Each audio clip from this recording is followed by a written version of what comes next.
2nd February.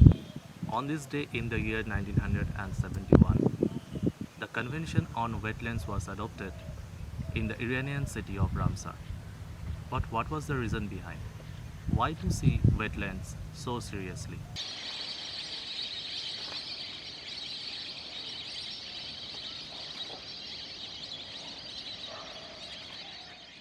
As per convention, wetlands includes lakes, rivers, coral reef, mangroves, swamps, and even man-made fish ponds and reservoirs. But the connotation is something beyond the definition. As per Millennium Ecosystem Assessment statistics, wetlands cover 7% of Earth's surface but delivers 45% of natural productivity and ecosystem services.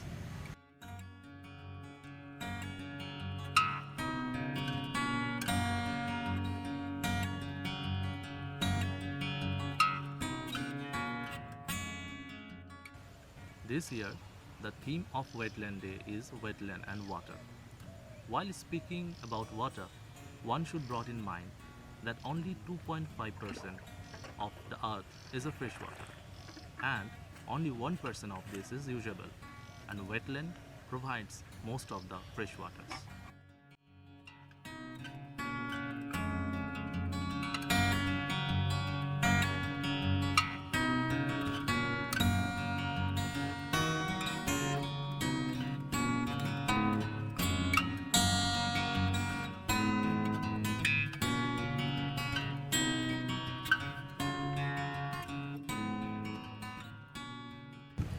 There are a number of services that a wetland provides, be it fish, fodder, or fuel, or drinking water to the fringe villagers. At the same time, wetlands act as a sponge. It controls the water flow, maintains the runoff, and recycle the nutrients.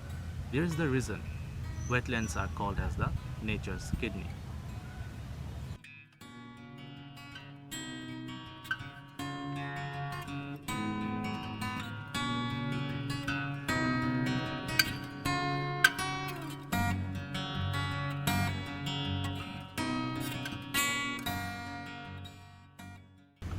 The river-wetland connectivity is comparable with the leaf and trunk relationship of a tree. Many fishes, dolphins, sometimes they avoid the torrential river flow and enters into the wetlands and rest and breed there. Sometimes hilsha fish is reported in the wetlands. Hilsha is a migratory fish and supposed to come from the seas to the freshwater and return back after spawning. Sometimes individuals enter into wetlands and never goes back. Due to the blockage of the connectivity of wetlands with the river, such kind of natural process stops. Wetlands uphold enormous diversity of flora and fauna, including lower strata, vertebrates like fishes, herpetofauna, and invertebrates, insects, and snails.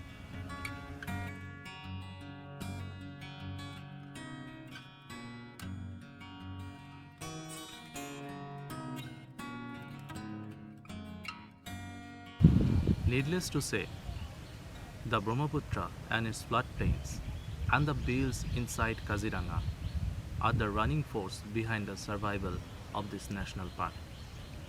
At least, the large majestic animals like tiger and rhino get some spotlight.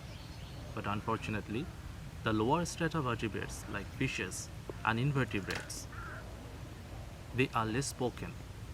The wholesomeness of the higher strata depends on this lower strata biota. Similarly, a rare spoken topic is exotic fishes and their impact due to invasion into natural wetlands. There are many exotic fish species permitted for culture, but unregulated culture and less sensitivity towards fish as a vertebrate animal group, serious damage has been happened. Investigation have reported that common carp and tilapia have invaded the Ganga river system, and the common carp has reached to a breeding population and impacted negatively on Indian major carps like Rohu, Katla and Mrigal. The change in dynamics of fish diversity is equivalent to the demographic change of indigenous populations and germplasm. The plecofish, which is totally exotic, has invaded the natural wetlands of Assam. The fish is generally kept in aquarium while small size. On indiscriminate release into natural water bodies, the fish has invaded and start competing with the indigenous fish population. The fish causes eutrophication. It can tolerate very low level of dissolved oxygen and can build nest on the wetland beds. Our team has reported the invasion of this fish species along the length and breadth of the state and even up to Arunachal Pradesh. The exotic magur fish that we often call as a Thai magur, its culture is prohibited. A couple of months back, a truck full with this Thai magur was confiscated by the forest department.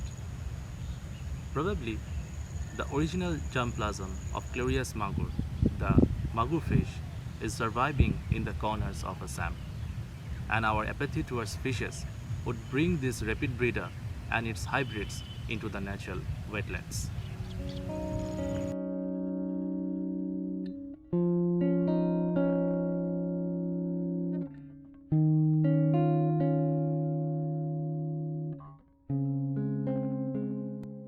Wetlands are vanishing rapidly from the good face of the earth, with the increasing craze of filling up of every bit of open spaces for industrial and residential purposes, often in violation of norms.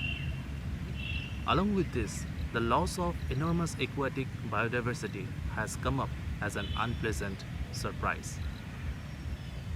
Looking into the waterlogging problems of the metros, we really do not need to be reminded the services provided by the wetlands to the mankind.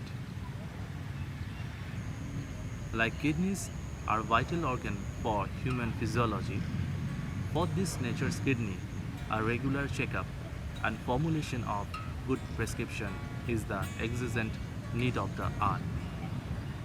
Measures to be taken to ensure that the conservation drive turn out to be a meaningful remedy for natural and man-made wetlands. So it's our belief that if we start thinking by heart that wetlands are not wastelands, half of the problem will be solved.